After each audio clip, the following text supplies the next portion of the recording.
1824, su alumno George Keeley DeLead proporcionó evidencia post-mortem de esa teoría de Alexander Monro, y ya posteriormente esa teoría fue refinada y se incluyó el tercer elemento, que es el líquido cefalorraquídeo, como el otro componente que mantiene también un volumen constante dentro del cerebro, para ya finalmente definir lo que se conoce como la doctrina de Monro-Kelly.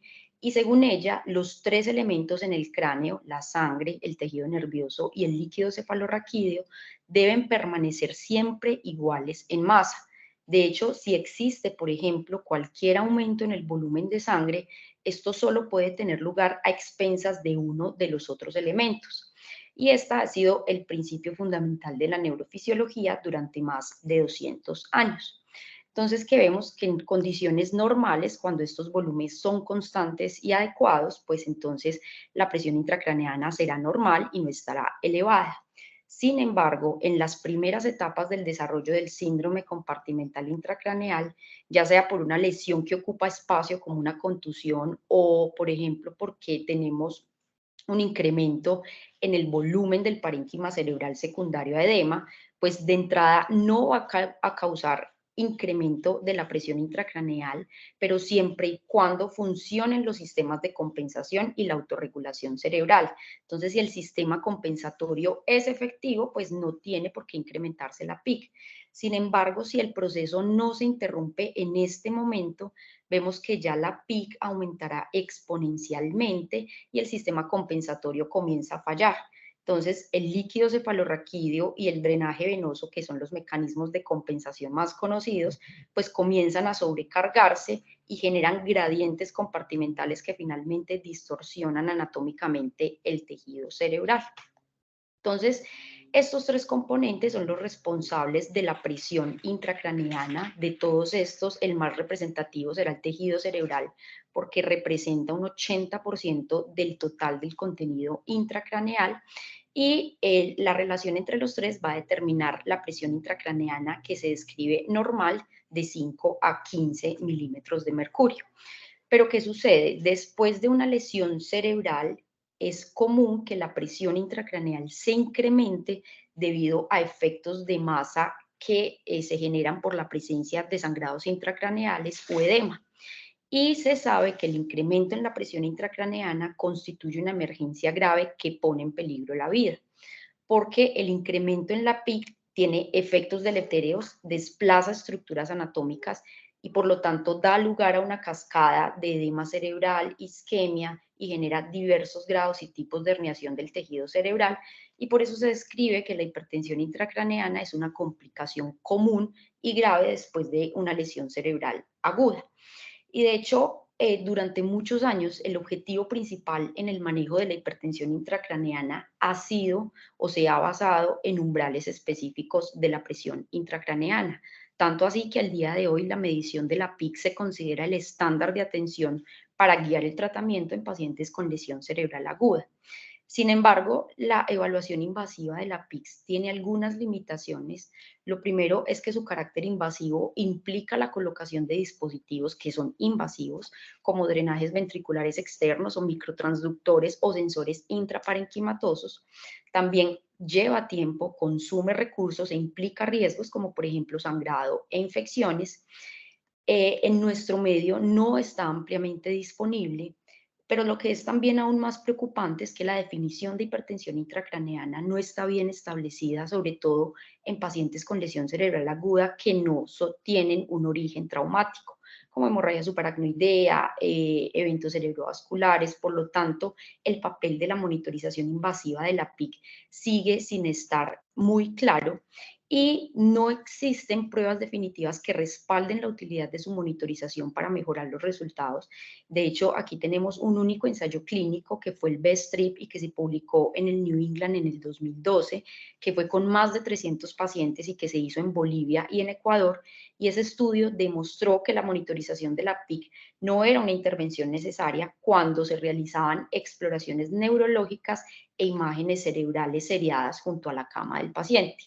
Entonces, vemos que parece que las recomendaciones de monitorizar invasivamente la PIC están respaldadas solo por niveles de evidencia más bajos. Y además se ha demostrado que los pacientes con un valor específico de PIC se pueden comportar desde el punto de vista clínico de manera muy distinta, o que los pacientes pueden tener una PIC normal a pesar de que el umbral numérico determine que está elevada, o al contrario. Y por eso entonces, a pesar que la monitorización invasiva de la PIC es el gold estándar, pues realmente vemos que la evidencia que soporta esta recomendación no es de buena calidad y también tiene otras limitaciones, pero entonces pensamos, bueno, ¿por qué sucede esto si este es el gold estándar? Y esto es porque los estudios más recientes han demostrado que además de la PIC, hay otros factores que influyen en la presión de perfusión cerebral, y fue en este punto cuando se empezó a hablar de la distensibilidad o compliance intracraneal. Y esto se describió porque en presencia de una PIC elevada, la capacidad que tiene el compartimiento intracraneal para compensar el volumen agregado es un factor importante.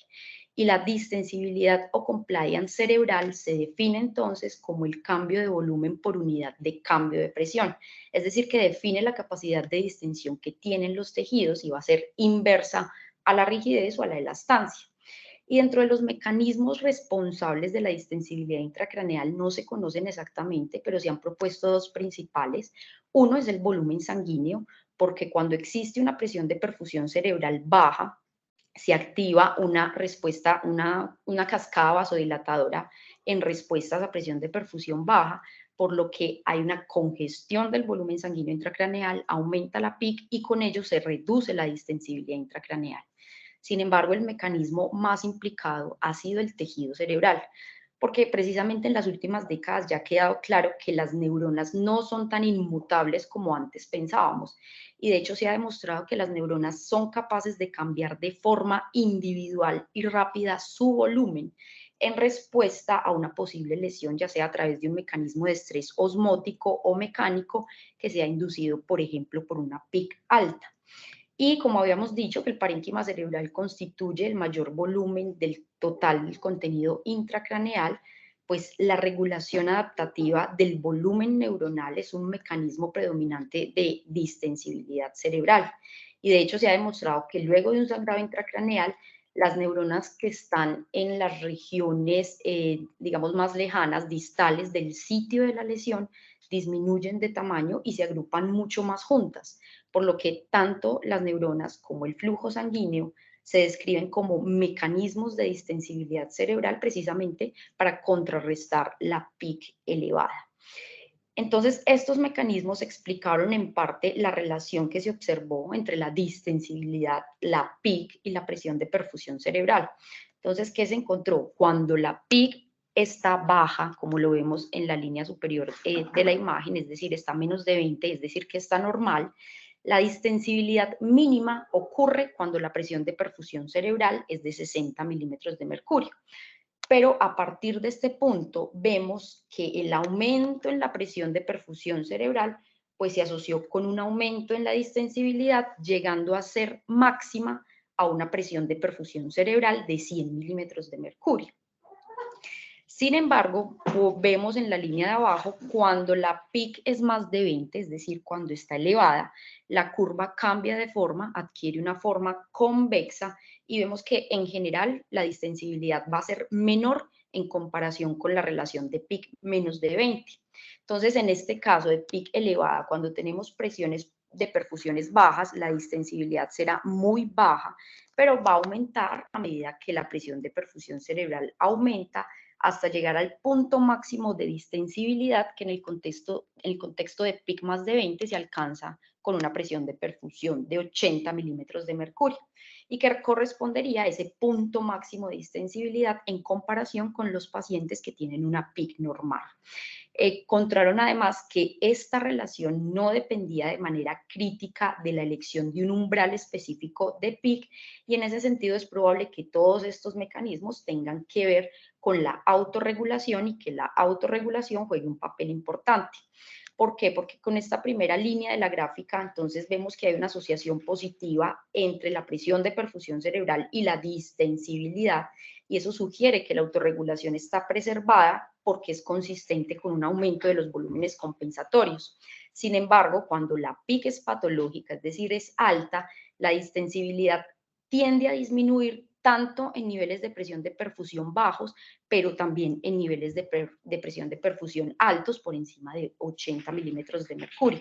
Entonces, todos estos elementos indican que hay otros factores, además del nivel de PIC, que influyen en la distensibilidad cerebral.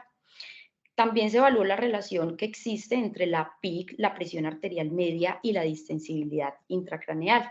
Entonces vemos que normalmente cuando existe una PIC elevada, es decir, la tenemos por encima de 20, a medida que la presión de perfusión cae, la presión arterial media también cae, pero por el contrario, la presión intracraneal aumenta. Entonces vemos que con esto definitivamente los niveles de presión de perfusión cerebral bajos son perjudiciales para el equilibrio del volumen intracraneal y por eso en este punto, cuando sospechamos una alteración de la autorregulación, el esfuerzo por corregir en exceso la presión de perfusión cerebral, incrementando la presión arterial media, pues no siempre va a garantizar la estabilidad del volumen intracraneal, sino que por el contrario, podemos producir efectos nocivos como sería un aumento mayor de la PIC. Entonces, esto vemos con esta diapositiva que aquí es importante analizar no solo un factor, sino tener en cuenta una combinación de factores donde se debe incluir la distensibilidad cerebral. Y se calcula que la distensibilidad del tejido liberará, que si la distensibilidad del tejido liberará el 5% del volumen ocupado por la materia gris en respuesta a una PIC elevada, eso representaría un ahorro de 65 mililitros en el cráneo humano, que son aproximadamente 1.500 mililitros, y si tenemos en cuenta que el tamaño promedio de los hematomas es de 35 mililitros, pues vamos a ver que la distensibilidad del tejido puede compensar sustancialmente ese efecto de masa que es causado por sangrado o por edema cerebral.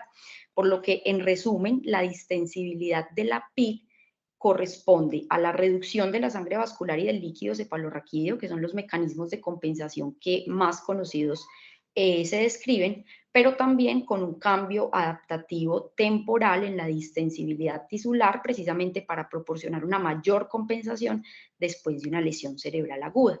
Por lo que en este contexto, el deterioro de la distensibilidad cerebral, que sería el umbral con el que ese volumen intracraneal supera la reserva compensatoria, pues parece que puede ser un objetivo más fiable que tener en cuenta la PIC sola de manera aislada. Y por eso al día de hoy se propone que el tratamiento moderno de la hipertensión intracraneana debe enfocarse en una perspectiva diferente y más integrada. Precisamente en las últimas décadas se han desarrollado y se han investigado múltiples técnicas no invasivas para evaluar la PIC y la distensibilidad cerebral, y todos estos avances en la tecnología pues han permitido a las unidades de cuidado intensivo permitir la oportunidad de una monitorización multimodal en los pacientes neurocríticos. Y dentro de todas estas herramientas no invasivas que han sido desarrolladas, vamos a encontrar la oximetría cerebral, la espectroscopia de infrarrojo cercano, el diámetro de la vaina del nervio óptico, el análisis automatizado de la forma de onda de la PIC, la monitorización de la PIC, el Doppler transcraneal y la pupilometría. Entonces, vemos que probablemente ya la evaluación de la hipertensión intracraneal a través de la medición de la compliance o distensibilidad, pues va a incluir muchos de estos parámetros que recientemente se han desarrollado. Y obviamente por ser el campo que más nos interesa, entonces vamos a hablar de la relación que tiene el Doppler transcraneal en este punto. Entonces, sabemos que el Doppler transcraneal es útil en varias áreas de diagnóstico neurovascular, incluido el vasoespasmo, el shock cardíaco con la detección de microembolias, estenosis o oclusión intracraneal. También proporciona evidencia de apoyo en muerte cerebral y también es útil para la predicción del riesgo de CV en los pacientes con anemia de células falciformes. Entonces, con lo que hemos evaluado hasta este punto, parece que tendríamos una nueva indicación para el Doppler transcraneal, como sería el síndrome compartimental intracraneal. Entonces, en este punto se han propuesto varios índices derivados del Doppler transcraneal precisamente para evaluar la PIC. Tienen en común todos los índices que todas las mediciones se realizan a nivel de la arteria cerebral media, y probablemente los dos más descritos hasta el día de hoy son el índice de pulsatilidad y la PIC estimada. Entonces, el índice de pulsatilidad en los diferentes estudios se ha calculado automáticamente y ha sido mediante esta fórmula, que es la velocidad sistólica menos la velocidad diastólica sobre la velocidad media. No es sobre la velocidad sistólica máxima, sino la velocidad media. Y se considera que el índice de pulsatilidad es anormal cuando es mayor de 1.2. Entonces, vamos a ver cómo la morfología de la onda se modifica pasando de una onda de baja resistencia, que sería el patrón normal de las arterias intracraneales, hasta ondas de, pues pasando por ondas de mayor pulsatilidad hasta ausencia total de flujo diastólico. Sin embargo, los resultados del índice de pulsatilidad han sido contradictorios, porque vamos a encontrar estudios que describen que sí existe una correlación significativa entre el índice de pulsatilidad y la PIC, pero hay otros que han demostrado poca precisión para estimar la PIC. Pero lo que sí se sabe es que no refleja con certeza la resistencia cerebrovascular, porque esta también está influenciada por otros factores, como son la presión arterial de CO2, la presión de pulso, la aterosclerosis, o incluso tiene que ver con el estado o el nivel de sedoanalgesia que tenga el paciente. Por el contrario, tenemos también la PIC estimada. La PIC estimada corresponde a un método basado en un modelo matemático. Entonces, eso se desarrolló ya desde 1988 y utiliza una fórmula validada que incluye lecturas simultáneas del Doppler transcraneal y de la presión arterial media para estimar las mediciones. Entonces, lo primero que debemos tener en cuenta aquí es que si vamos a aplicar la PIC estimada al tiempo que se realiza el Doppler transcraneal, pues el paciente debe tener un acceso intraarterial para monitorización de la tensión arterial. Este modelo matemático es complejo, pero a grandes rasgos, digamos, lo primero que debe hacerse es estimarse la presión de perfusión cerebral mediante esta fórmula, que es presión arterial media por velocidad diastólica del flujo sobre la velocidad promedio del flujo más 14. Y ya luego la PIC estimada se calcula restando la presión arterial media con la presión de perfusión cerebral estimada. Y se considera que la PIC estimada normal es mayor a 20 milímetros de mercurio. Cuando se desarrolló, esta fórmula demostró un error estimado entre la PIC estimada y la PIC medida de menos de 10 milímetros de mercurio en el 71% de los exámenes y de menos de 15 milímetros de mercurio en el 84% de los exámenes. Entonces vemos que la PIC estimada con este modelo sí ha demostrado resultados prometedores en comparación con el índice de pulsatilidad. Entonces, por eso es que al día de hoy, si nosotros decidimos implementar un protocolo de Doppler transcraneal para evaluar el síndrome compartimental intracraneal, pues basados en la evidencia disponible, hasta este momento preferiríamos utilizar la PIC estimada antes que el índice de pulsatilidad. Realmente hay pocos estudios que evalúan estos índices obtenidos por Doppler, solamente mencionaremos un par, pues que son los más representativos. Este es uno de ellos y este fue el primer estudio observacional prospectivo que tuvo el objetivo de comparar la precisión de diferentes métodos no invasivos para estimar la aparición de PIC y por lo tanto el desarrollo de hipertensión intracraneana. Y ellos, pues se realizó en un hospital de Bélgica con una cohorte muy heterogénea de pacientes. Fueron 100 pacientes que tenían lesión cerebral aguda, pero de diferentes orígenes, traumática, hemorragia subaracnoidea, sangrado intracraneal u otros. Y que esos pacientes debían tener una indicación de monitoreo invasivo de la PIC por riesgo de hipertensión intracraneana. Y el umbral de hipertensión para considerar hipertensión intracraneana fue la PIC mayor de 20 milímetros de mercurio. Entonces, ellos encontraron en este estudio que hubo una correlación significativa en todas las técnicas no invasivas que estudiaron y la PIC invasiva. Sin embargo, para la mayoría la correlación fue débil a moderada. Pero de todos estos parámetros, la PIC estimada fue la que tuvo una mayor correlación y precisión con la PIC invasiva. Y como vemos en esta parte de la imagen, tuvo un área bajo la curva de 0.86, que fue más alta en comparación con las otras técnicas e incluso con el índice de pulsatilidad. Y también encontraron que cuando se combinaron las diversas técnicas, por ejemplo, de la medición del diámetro de la vaina del nervio óptico y la PIC estimada por Doppler transcraneal, se obtuvo el área bajo la curva más alto, que fue de 0.91. Por lo que este estudio, que fue el primer observacional, concluye que las técnicas no invasivas se relacionan con la PIC invasiva y tienen precisión aceptable para estimar la hipertensión intracraneana. Entonces vemos que con este estudio inicial, si bien los métodos no invasivos parecen no ser lo suficientemente precisos como para sustituir a la PIC invasiva, pues la estimación no invasiva sí podría ser útil y de hecho ellos proponen que puede utilizarse como método de triaje, por ejemplo, para identificar personas que tengan alto riesgo de desarrollar hipertensión intracraneana y que requieren una monitorización o vigilancia específica y no hay disponibilidad del monitoreo invasivo. Resulta que en el 2017 se publicó el primer estudio multicéntrico prospectivo que fue el IMPRESID 1 y que evaluó la medición invasiva frente a la no invasiva de la PIC.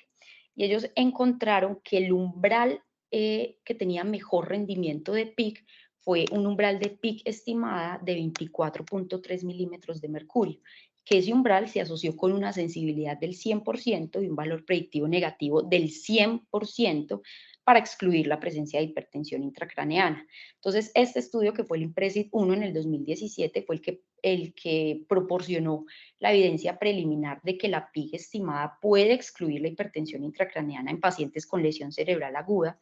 Sin embargo, este fue un estudio muy pequeño, solo incluyó alrededor de 30 pacientes, no alcanzaron el poder estadístico, por lo que ellos declaran que se necesitan estudios futuros con poder estadístico adecuado para confirmar este resultado. Entonces, debido a estos hallazgos y para responder definitivamente si la PIC estimada sí representa un método de medición de PIC no invasiva que sea preciso, el año pasado se publicó este estudio que fue el IMPRESID 2, que también fue un estudio prospectivo, fue internacional, fue multicéntrico, no cegado, y fue un estudio de precisión diagnóstica para evaluar precisamente el poder discriminativo del Doppler transcraneal en excluir la hipertensión intracraneana.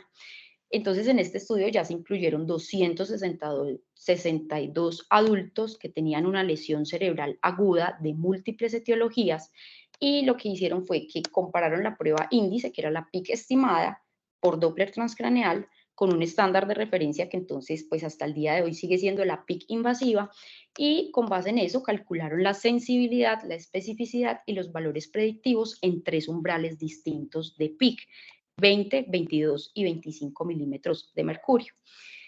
Ellos encontraron que en todos estos umbrales de presión intracraneana, 20, 22 y 25, el valor predictivo negativo fue muy alto.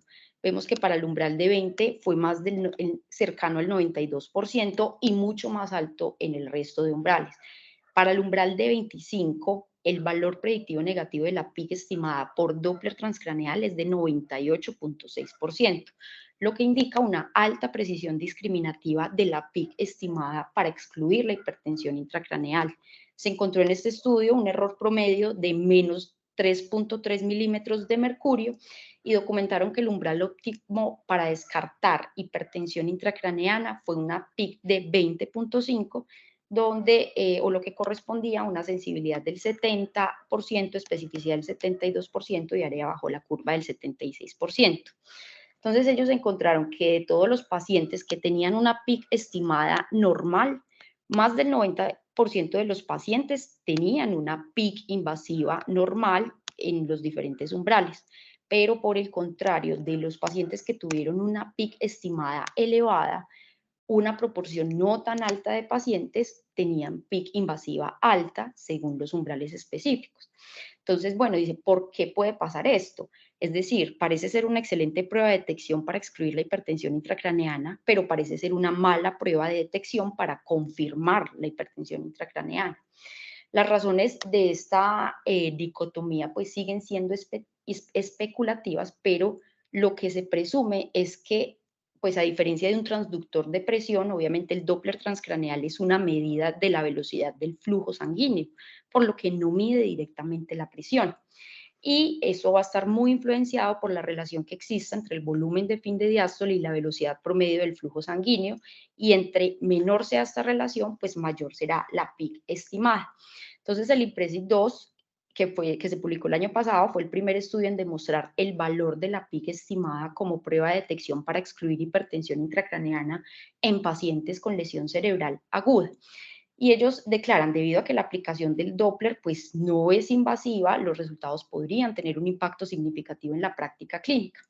y analizan los estudios observacionales que teníamos previamente, pues antes de la publicación del IMPRESET, que son muy poquitos, son alrededor de 5 y con un muy poquito número de pacientes, han evaluado la precisión del Doppler transcraneal, pero en términos de los atributos de la prueba de detección en relación con el estándar de oro, ya sea principalmente en forma de análisis de curvas, de áreas bajo la curva, sensibilidad y especificidad, pero ninguno ha abordado específicamente la utilidad de la prueba en la práctica clínica, por lo que ningún estudio observacional evaluó la capacidad predictiva del Doppler para excluir la hipertensión intracraneal.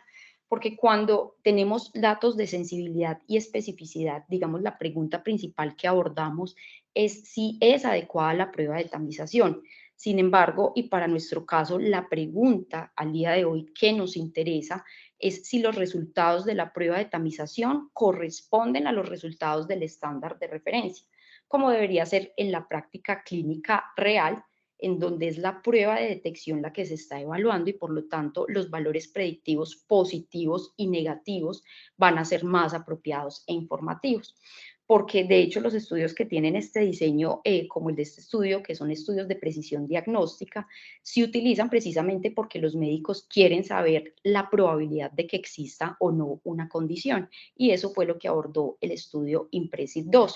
Por lo que dice, si una prueba tiene un alto valor predictivo negativo, pues existe una alta probabilidad de que un paciente no tenga la condición patológica que se investiga cuando el paciente tiene una prueba negativa. Pero en caso de que la PIC estimada dé mayor de 20 milímetros de mercurio, es decir, o que indique hipertensión intracraneana, en ese punto se deben considerar otras modalidades de diagnóstico, incluida una decisión rápida para la monitorización invasiva de la PIC, porque no podríamos confirmarla. Es decir, que parece que tiene un comportamiento similar al dímero D en la práctica clínica. Entonces, este estudio se publicó hace un par de meses en la revista Critical Care y precisamente en él proponen la integración de las técnicas de monitorización actualmente disponibles para evaluar el deterioro de la distensibilidad y que con estas herramientas disponibles ellos proponen un modelo y un algoritmo de tratamiento que utiliza el síndrome compartimental intracraneal y que puede servir como una mejora en el manejo de los pacientes con hipertensión intracraneal. Entonces ellos declaran que el sello distintivo de la reducción de la compliance cerebral debe basarse en la morfología o en la forma de onda del pulso de la PIC, que es el ICPW. ¿Y esto por qué? El ICPW ha sido muy estudiado, ampliamente estudiado, y de hecho al día de hoy constituye el monitor líder para el diagnóstico del síndrome compartimental intracraneal, específicamente un sensor mecánico que es el Brain for Care, que se encarga de detectar deformaciones craneales micrométricas latido a latido. Entonces, ¿qué pasa? La onda de PIC o el ICPW normalmente tiene 3 picos. El P1, que corresponde a la pulsación arterial, el P2, que es el flujo venoso cerebral, y el P3, que se corresponde con el cierre de la válvula aórtica. Entonces, el patrón de onda normal es que la amplitud de P1 sea mayor que la amplitud de P2 y que esté mayor que la amplitud de P3, donde hablaríamos que la distensibilidad está conservada. Sin embargo, se ha encontrado que la forma de onda de la PIC cambia de acuerdo con las variaciones en el volumen intracraneal. Entonces, cuando P2, el segundo pico, adquiere una amplitud mayor que P1, quiere decir que el cerebro o que el espacio intracraneal pierde su reserva compensatoria y hay deterioro en la distensibilidad intracraneal. Entonces, específicamente este sensor, que es el Before Care, que es uno de los pocos disponibles para evaluar la morfología de onda de pulso de la PIC, se desarrolló en 2020 en Brasil y es un sistema de monitoreo en tiempo real. Entonces, como vemos en la imagen, él tiene consiste en un soporte de una barra sensora que va conectada a una banda ajustable y el contacto no invasivo con el cráneo se establece por una presión directa sobre el cuero cabelludo.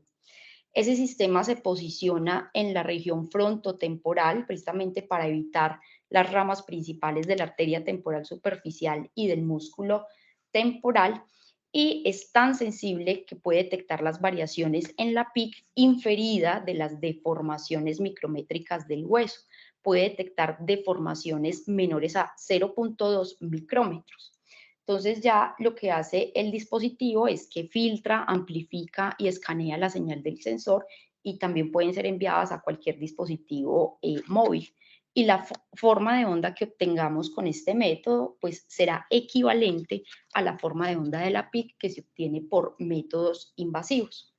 Entonces ya luego, a través de un procesamiento que incluye inteligencia artificial, ya los parámetros numéricos se derivan según la forma de onda que tengan los pacientes y dan los resultados de la amplitud del pulso, de la relación de P1, P2 y del tiempo hasta el pico, que van a cambiar según la disminución o el agotamiento de la distensibilidad cerebral.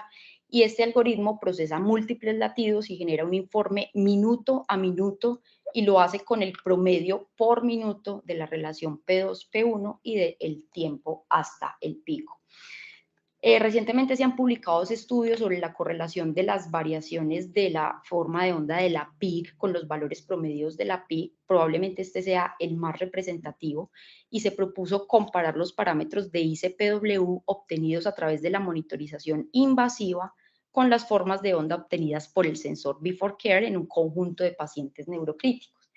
Ellos encontraron que de todos los pacientes que tenían lesión cerebral aguda y que tenían un cráneo intacto, es decir, el cráneo no se había dañado, y que se sometieron exclusivamente a un procedimiento invasivo para instalar un monitor de PIC, las amplitudes del segundo pico, un 20% más altas que las del primer pico, se correlacionaron con PIC por encima de 20 milímetros de mercurio. Sin embargo, la limitación más importante que debemos tener en cuenta al considerar su aplicación en la práctica clínica es la falta de un análisis automatizado, y obviamente esto lleva a depender de la interpretación subjetiva de las curvas y a la vez no permite un seguimiento confiable porque no se pueden reconocer, digamos, las tendencias numéricas en los parámetros de la forma de onda con este sensor si no lo tenemos. Sin embargo, toda la evidencia de su beneficio describe que la ICPW puede abrir caminos para la individualización de la terapia y pueden aplicarse, además de los valores medios de la PIC, indicando potencialmente para cada paciente en particular el umbral de la PIC que se ha vuelto plausiblemente nocivo. Y por eso empezamos a encontrar cada vez con mayor frecuencia en la literatura artículos como este que se titulan Morfología del pulso de la PIC, el eslabón perdido, porque precisamente describen la importancia predominante de la medición de la morfología de la onda de la PIC. Entonces, este artículo del 2023, el que traemos el día de hoy, propone un modelo diagnóstico integrador que integra, valga la redundancia, la monitorización de la distensibilidad cerebral mediante el análisis del ICPW, pero además de los otros métodos tradicionales de monitorización, tanto invasiva como no invasiva. Y describen que esta no es una condición a evaluar exclusivamente si todos los métodos los tenemos disponibles, sino que más bien es una recomendación para que los médicos aprovechemos todos estos recursos que tengamos disponibles, porque obviamente los autores son conscientes de las variedades o de las diferencias que pueden haber en los recursos de un lugar a otro y también de las ventajas y limitaciones que tiene cada técnica. Pero obviamente entre más recursos disponibles tengamos, pues será mucho mejor, porque entre más información esté disponible, pues es más probable que tomemos una decisión adecuada. Y por lo que ellos proponen que es posible que la combinación de estos mecanismos mejore la estimación de la distensibilidad cerebral alterada y el aumento de la PIC. Entonces, ellos proponen 4 patrones evolutivos, que son estos que vemos en la diapositiva y que van de la A a la D utilizando la ICPW. Entonces, por ejemplo, un paciente específico se clasifica dentro de cada una de esas categorías según los hallazgos que encontremos mediante las técnicas no invasivas. Entonces, específicamente en nuestro caso, que sería el Doppler transcraneal, y en este modelo ellos no utilizaron la PIC estimada, sino que únicamente utilizaron el índice de pulsatilidad y por lo tanto solo consideran 2 categorías de clasificación, si es normal, menos de 1.2, o si es anormal, más de 1.2. Entonces vemos Empezamos por el patrón tipo A. El patrón tipo A es un patrón normal, entonces vemos que en el eje de la Y no se presenta hipertensión intracraneana y el paciente tiene una oxigenación cerebral normal, es decir, que la ICPW está conservada y vamos a ver la morfología de onda típica normal. En este caso, la morfología que nos dé el Doppler transcraneal pues va a ser el de una arteria intracerebral normal con un flujo intraparenquimatoso pues que será de baja resistencia y por lo tanto el índice de pulsatilidad será menos de 1.2. Ya el patrón tipo B implica hipertensión intracraneal, pero vemos que aún la oxigenación cerebral está conservada, entonces mantiene la distensibilidad cerebral, por lo que la morfología del ICPW va a estar al límite, porque todavía hay distensibilidad, pero incrementó la presión intracraneana, y es muy importante tener en cuenta que los parámetros que podemos ver alterados en este estadio también se presentan en otras condiciones como la obesidad, la hidrocefalia, lesiones ocupantes de espacio, edema y también causas extracraneales de incremento de la PIC como neumotórax, asincronía con la ventilación mecánica, si hay obstrucción de la vía respiratoria o si hay hipertensión intraabdominal. Y todo esto debemos tenerlo en cuenta a la hora de interpretar la morfología de los distintos parámetros. En el Doppler transcraneal vamos a ver que el índice de pulsatilidad no es mayor de 1.2, pero sí vamos a notar una mayor pulsatilidad con respecto al patrón tipo A. En el patrón tipo C, este ya implica la presencia de un síndrome compartimental intracraneal, de hecho es el grado 1 del síndrome compartimental intracraneal, y ya podemos encontrar alteración en la distensibilidad craneal, como lo vemos en la imagen del ICPW. Vemos que ya la morfología del pulso de la PIC cambia porque el P2 se iguala o supera el P1. Y en este caso, el valor numérico de la PIC que tengamos va a ser completamente normal. Y vemos que en la morfología del Doppler transcraneal, esta es igual a la morfología que veíamos en el estadio B. Entonces, el índice de pulsatilidad no es mayor de 1.2, pero sí se nota una mayor pulsatilidad que en el estadio normal, que sería el A. Las causas de este patrón también incluyen contusiones temporales o frontales que sean menos de 25 centímetros cúbicos o lesiones laminares extraaxiales que no provocan desviación de la línea media. Y finalmente tenemos el estadio D, que corresponde con el síndrome compartimental intracraneal tipo 2, que es cuando ya el síndrome está completamente desarrollado y precisamente se convierte en una condición que amenaza la vida. Entonces ya aquí sí vamos a tener una pérdida total de la distensibilidad. Vemos que los cambios en la ICPW pues van a ser muy significativos. Hay borramiento del componente P1 y la curva adopta como una forma piramidal. Además que vamos a tener la PIC elevada, alteraciones en los índices de oxigenación cerebral. Y vemos que la forma de onda por Doppler transcraneal pues es completamente pulsátil, incluso puede que no encontremos un componente diastólico. Y este estadio D se presenta cuando las lesiones ocupantes de espacio usualmente son mayores a 25 centímetros cúbicos que no han sido evacuadas e implica un deterioro grave en la distensibilidad craneal. Entonces, este artículo culmina diciendo que el manejo moderno de la lesión cerebral aguda ha roto el modelo de atención simplista basado en la hipertensión intracraneal y que hay otros fenómenos como la hipoxia del tejido cerebral y la disfunción energética que son importantes para abordar esta condición. El avance de análisis de la monitorización multimodal trajo consigo el concepto de terapia personalizada y vemos que el modelo propuesto integra la monitorización de la distensibilidad intracraneal con las variables que tradicionalmente han sido monitorizadas. Sin embargo, ellos declaran que son necesarios estudios a gran escala para evaluar este modelo propuesto, además de validar el uso de nuevas técnicas de monitorización no invasiva para comprender estos nuevos conceptos. Entonces, en resumen y con la evidencia que acabamos de revisar, ¿cómo podríamos implementarlo en nuestro medio si quisiéramos hacerlo? Entonces, ¿qué sabemos? Sabemos y es claro que vienen en desarrollo estas técnicas de monitorización no invasiva de la PIC y de la medición de la distensibilidad. Y de todas estas, el ICPW parece que es el ideal, pero pues al día de hoy no está disponible en nuestro medio. Entonces, de todas estas herramientas, la que más nos interesa es el Doppler transcraneal, donde podemos tener dos índices, índice de pulsatilidad y la PIC estimada. Idealmente, pues la PIC estimada sería la mejor elección. Sin embargo, requiere un software y un modelo matemático que se implante en el ecógrafo y que no está disponible en nuestro medio, por lo que nos quedaría la única opción del índice de pulsatilidad, que vimos que ha sido muy controversial. Solo permite un resultado dicotómico, normal o anormal, por lo que no podría identificar a los pacientes que tienen riesgo de hipertensión intracraneana, pero que tienen una PIC normal. Y la falta del análisis automatizado pues se presta para la subjetividad, además que las alteraciones en la onda cuando existe una pulsatilidad elevada pueden estar presentes en otras condiciones. De hecho, una de las características principales para apoyar el diagnóstico de muerte cerebral es la alta pulsatilidad, como lo vemos en el patrón tipo C, que digamos a grandes rasgos podría asemejar un síndrome de compartimental intracraneal. Y vemos que obviamente las implicaciones serían muy graves si se pueden confundir ambos diagnósticos.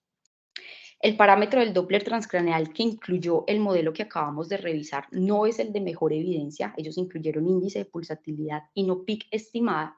Por lo tanto, si quisiéramos implementar esta herramienta en nuestro medio, deberíamos basarnos en el protocolo que utilizó el IMPRESID 2 en sus criterios de inclusión y en sus criterios de exclusión, donde se ha demostrado consistentemente el alto valor predictivo negativo que tiene el Doppler transcraneal para excluir el diagnóstico de hipertensión intracraneana, pero a través de la PIC estimada. Y por lo tanto, su utilidad en nuestro medio al día de hoy sería cuando no se puedan utilizar o cuando no estén disponibles los métodos invasivos de monitorización de la PIC o para un posible control invasivo de la PIC. Entonces, si la PIC estimada sale elevada, pues probablemente se necesite un monitoreo invasivo. Por Doppler transcraneal, con lo que acabamos de revisar, no podemos estimar la perfusión ni la distensibilidad cerebral de manera directa, y casi que la única indicación que nos quedaría en nuestro medio sería para excluir la presencia de hipertensión intracraneana como una función análoga a el dímero D. Este precisamente es un algoritmo que propone el IMPRESID 2 para usar el Doppler en la práctica clínica. Entonces, todo paciente con lesión cerebral aguda que tenga indicación de monitoreo invasivo de la PIC, si este está disponible, se debe hacer y debe ser la primera elección. Sin embargo, si tiene indicación de monitoreo invasivo y no es posible que se realice de manera invasiva, pues podría evaluarse la posibilidad de realizar la evaluación y el seguimiento con la PIC estimada. Entonces eso era lo que tenía para contarles. Quedo atenta a las dudas y a la discusión. Luisa, te felicito por la profundidad y la claridad con lo que nos acabas de presentar este tema que es bastante denso. Yo creo que nos quedó muy claro. Entonces, antes de darle la palabra al doctor Brian, que nos acompaña, pues yo creo que el reto entonces sería conseguir o que los software de los ecógrafos que tenemos disponibles traigan medición de PIC estimada, porque con la medición del índice de pulsatilidad, pues es una ayudita, pero yo creo que se queda muy corto y no vamos a poderle medir lo que de pronto el intensivista necesita, pues como para tener información, para tomar decisiones, ¿cierto? Entonces, ¿qué tan complejo es conseguir esas mediciones de PIC estimada por Doppler transcraneal? Profe, es supremamente complejo. De hecho, en el país al día de hoy no hay ninguno disponible. Esto es un tema completamente nuevo. La conclusión que usted acaba de decir es la misma que yo tengo después de realizar la lectura de la evidencia, pero esto apenas se está implementando. Si bien esa fórmula existe pues desde hace mucho tiempo, realmente los estudios de Doppler transcraneal son muy recientes y que se permitieron por el avance en la tecnología y en la mejora de los ecógrafos. Entonces, ¿qué tan difícil es? Pues habría que buscarlo, pero presumo que es muy difícil porque al día de hoy pues no hay ninguno en el país. Tocaría preguntarle a los aplicacionistas de la General Electric o de los ecógrafos que nosotros tenemos, si ellos ya tienen, pues si ya eso está validado, si ellos tienen ese software de medición de pique estimado. Por ahora, pues le podremos dar al intensivista el índice de pulsatilidad como para descartar, sabiendo que tiene un valor predictivo negativo muy bueno, pero de ahí para adelante es muy poco, ¿cierto? La información que este método da. Doctor Brian, buenos días. Hola, muy buenos días. Muchas gracias por la invitación. Antemano, primero, felicitaciones a la doctora Luisa. Me parece una charla muy bien llevada, muy bien desarrollada y muy clara, muy bien por el doctor Arrieta. Para nosotros, los intensivistas, sobre todo pues para los que trabajamos en neurocrítico, esto es algo que no es tan novedoso, que viene desde hace muchos años para atrás, y como para empezar la discusión, en el ámbito de neurocrítico no es de desconocimiento, ¿cierto?, que la lesión cerebral aguda, entendiéndose como la principal causante del trauma craneoencefálico, ¿cierto?, ha sido un dolor de cabeza para todo el mundo, ¿cierto? Los estudios, a pesar de que han demostrado, ¿cierto?, que a pesar de tener un manejo agresivo y haber hecho una monitorización, no ha mejorado la mortalidad. Y eso es lo que se tiene como en el ámbito externo, sobre todo después del estudio del BESTRIP, ¿cierto?, que es muy discutido en términos generales. Entonces, como para empezar la discusión y darles comentarios a sus charlas y complementarlas, la mayoría, empiezo por la conclusión de la doctora Luisa, que creo que es fundamental y uno pudiera haber empezado esa charla, ¿cierto? Es momento, ¿cierto?, de cambiar ese paradigma, ¿cierto?, de ese modelo de atención simplista que tenemos de los pacientes con lesión cerebral aguda, que es dormirlos, intubarlos, hacerles tomografía de seguimiento y despertarlo al tercer día. Y miramos qué pasa, ¿cierto? Entonces solamente estamos viendo como la punta de ese iceberg, como ya lo mostró la doctora, y la idea es ahorita utilizar todas esas herramientas que tenemos a disposición para poder prevenir y tratar esas complicaciones secundarias que se presentan los pacientes.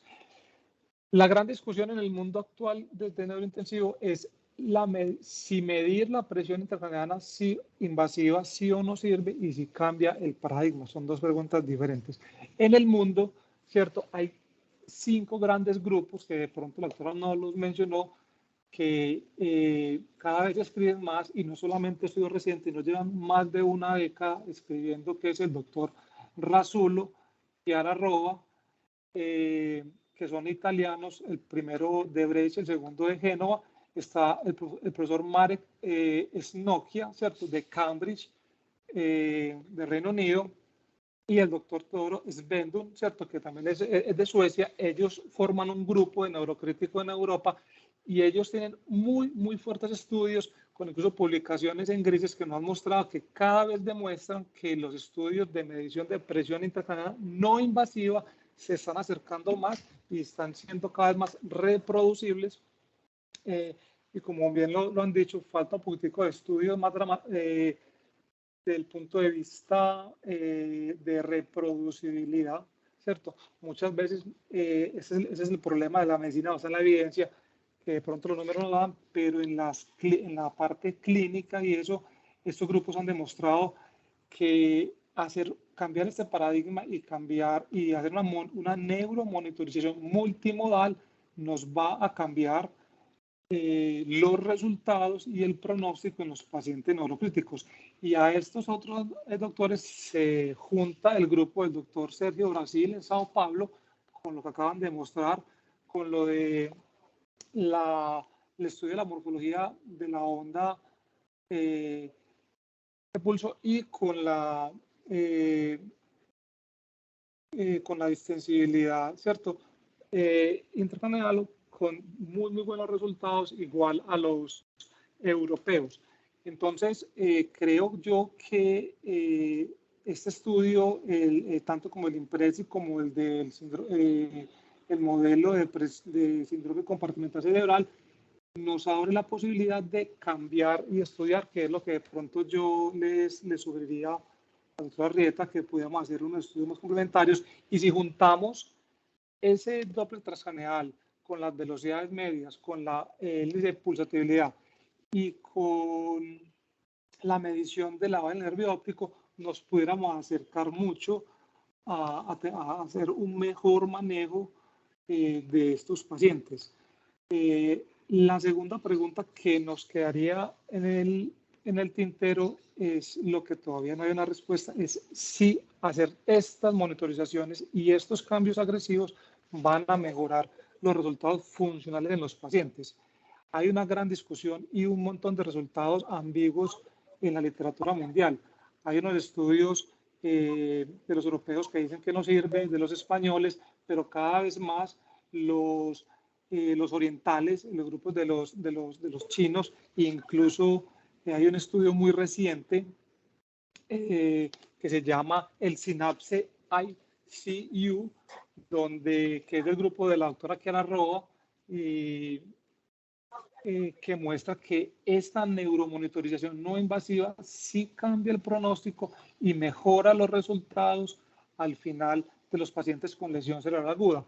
Entiéndase bien que lesión cerebral aguda no solamente es trauma craneoencefálico, sino que es hemorragias intracerebrales y hemorragias suprarrenales espontáneas, que son básicamente como el grueso de los pacientes que tenemos en las unidades de neurocríticos.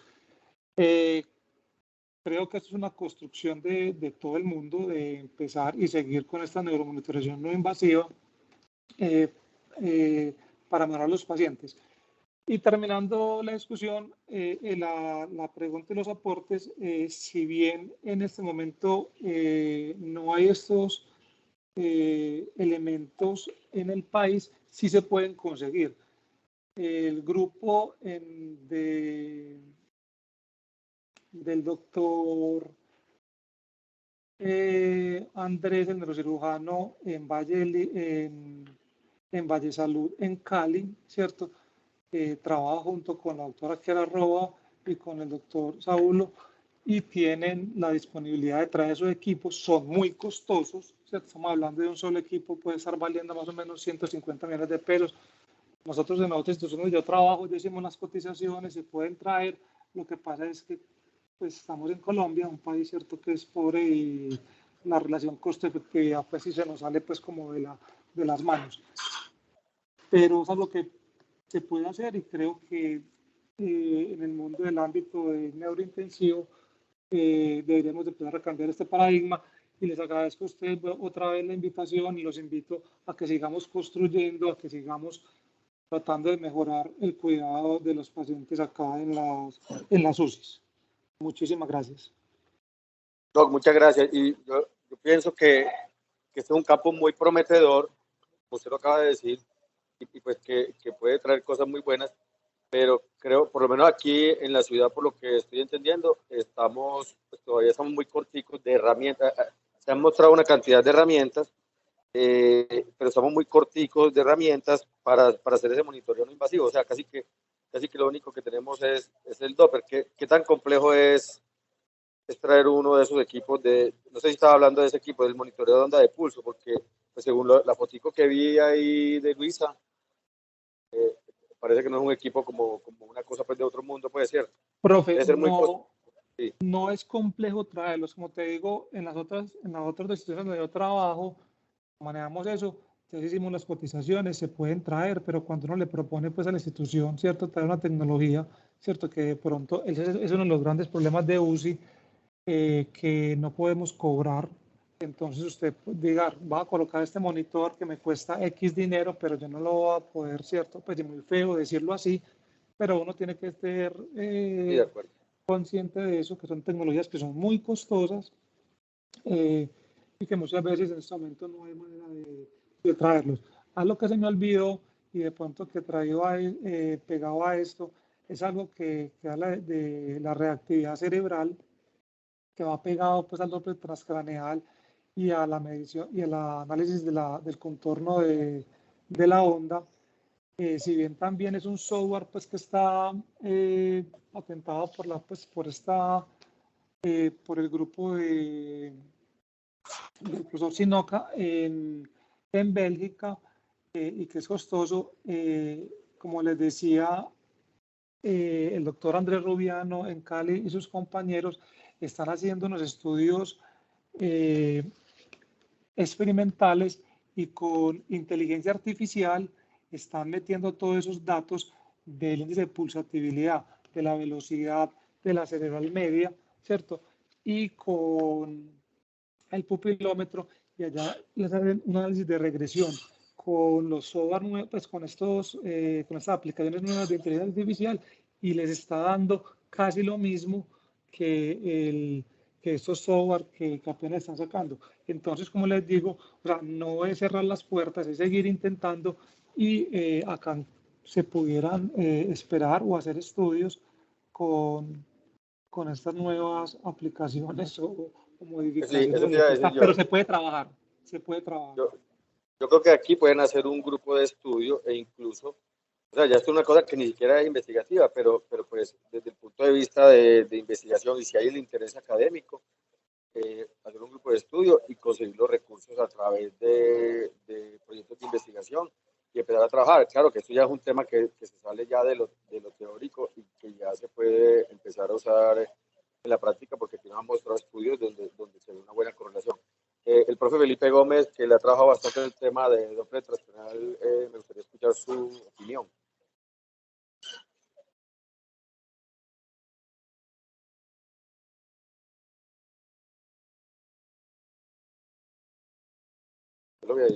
Creo que el profe Luis Felipe ya no está conectado.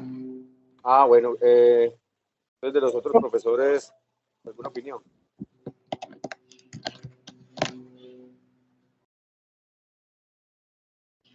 Pero yo quería decir que me parece muy, muy interesante la idea que propone el doctor Brian, de trabajar en conjunto, y de pronto, si averiguamos, por ejemplo, solo el software, que pues lo deberían tener las casas internacionales de los ecógrafos, de pronto podría ser mucho más económico que comprar todo el dispositivo del sistema de monitoreo de la onda PIC. Y ya, por ejemplo, ese software que se aplique en el ecógrafo, en solo un ecógrafo, por ejemplo, en el Philips, pues ya tendríamos con qué empezar a estudiar estos pacientes, y podríamos pues tener datos locales de cuánto nos dieron los valores o cómo se comportaron. Es que yo creo que aquí hay muchas cosas que pueden hacer con eso, muchas cosas. Dale, Rafa. Buenos días. Me parece muy interesante pues todo lo que abra campo a que se extienda la práctica de esta ayuda diagnóstica, que es muy útil porque es a la cama del paciente, pues siempre nos llamará la atención. Lo primero, entonces, a la luz, obviamente no tenemos el parámetro fundamental que es la PIC estimada, pero a la falta de otros recursos, pues lo que veo que plantea el doctor desde cuidado intensivo es que nosotros por lo menos aportemos un valor de índice de pulsatilidad veraz que le permita, por lo menos apoyado con pues con otros parámetros diagnósticos que tienen ellos a la mano, incluso el contexto clínico y la evaluación de la pupila, para poder estimar si estamos ante un paciente que tiene una hipertensión craneana patológica o no. Yo creo que es dejar claro, pues si vamos a empezar a utilizar el recurso, que cuando los doctores pues por lo que veo ellos les quieren dar utilidad al índice de pulsatilidad, yo quisiera invitarnos a que sean concisos cuando se solicite, porque ya existen otras indicaciones del Doppler transcranial en la UCI, entonces sí nos serviría que nos dijeran qué protocolo quieren que realicemos, y pues obviamente si ellos encuentran alguna utilidad, pues nosotros estaremos dispuestos a brindarles el recurso. Y lo otro que puede ser muy importante es que, por ejemplo, también se pueden implementar otras herramientas como el diámetro de la vaina del nervio óptico, porque el diámetro, como les mostraba en el primer estudio observacional, cuando se combinó el diámetro de la vaina con la PIC estimada, pues el rendimiento mejora significativamente. Y ese diámetro se puede medir por ecografía en una ventana transorbital. Lo que pasa es que también necesita un cálculo, un software específico, porque la medición debe hacerse 3 milímetros detrás de la retina, pero también es posible con ecografía, y tampoco pues parece ser muy complicado si uno ya cuenta con el software que trae el modelo matemático.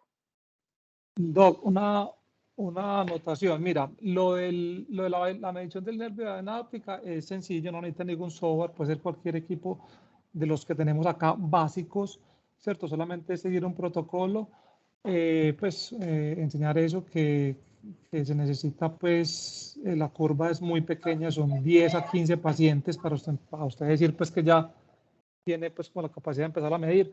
Entonces me adhiero pues a lo que decía ustedes ahorita que yo, pues mi persona, ¿cierto? Que soy como el que lidero la parte de acá de la parte de UCI neuroquirúrgica acá, junto con el doctor Juan Esteban, el neurocirujano, y eso estamos construyendo como grupo un protocolo como para a qué pacientes se les va a medir la presión intracraneana, ya sea invasiva, y ahora estamos revisando otra vez eso también para incluirlo no invasivo. Entonces, junto con ustedes nos pudiéramos juntar, volver a hacer alguna reunión, dejar más claro qué es lo que vamos a utilizar, por ejemplo, y podíamos trabajar con las velocidades medias de la central media, con el índice de pulsatividad y con la banda del nervio óptico, y con esto pudiéramos hacer un protocolo pues, que nos ayude y ojalá, como dijeron, pues, adquirir otras tecnologías, pero creo que se puede y que podemos hacer y le tenemos las cosas a la mano, solamente es cambiar esta mentalidad y cambiar ese paradigma de los pacientes para un pues, mejor desenlace de ellos. Doctor Brian, lo que necesite del grupo de vascular de la Universidad de Antioquia, que somos nosotros, estamos a la orden. Y me parece que aquí pueden salir cosas muy chéveres y nosotros los podemos apoyar en lo que ustedes necesiten y podemos hacer protocolos, podemos hacer trabajos de investigación, lo que necesiten. Muchas gracias. Profe, muchísimas gracias. Luisa, perdón. Luisa, una última pregunta. ¿Incluyeron el suplemento de cómo hicieron las mediciones específicamente para este estudio? Sí, profe, y eso también, pues no lo incluí obviamente por el tiempo, pero eso también tendríamos que entrar a considerarlo en una segunda revisión cuando ya pues vayamos concretando más, porque los protocolos que se han utilizado en los estudios han sido muy distintos. Por ejemplo, en el protocolo, en el estudio observacional, las mediciones se hicieron bilateralmente y el valor final fue según un promedio de los dos. Pero por el contrario, en el Impresit 2, que también fue diferente al protocolo Impresit 1, en el Impresit 2 las mediciones se hicieron solo unilateral y en el lado donde estaba puesto el catéter PIC. También varían en la duración de la evaluación, entonces el observacional son 10 minutos, en el Impresit son 3 minutos, pero bueno, tendrían que ser pues como consideraciones que ya entraríamos a evaluar ya cuando vayamos definiendo mucho más lo que vamos a hacer. Sí, es importante que si las tienes a la mano nos los compartas como para que individualmente cada uno evalúe cuál sería como la opción más acertada para nosotros. Sí, claro que sí, profe. Yo les paso todos estos protocolos, pero probablemente si lo vamos a utilizar, probablemente sea el Impresit 2, solo el Doppler transcraneal para excluir la hipertensión intracraneana. Pero si ya hace parte de un modelo, como lo propone el doctor Brian, ahí sí podríamos utilizar pues otros protocolos. Bueno, yo creo que si alguien más tiene alguna aporte o si no, agradecerle al doctor Brian por habernos compartido esta información y precisamente por estar interesado en este tema que también es nuestro campo. Así que muchas gracias también por el acompañamiento.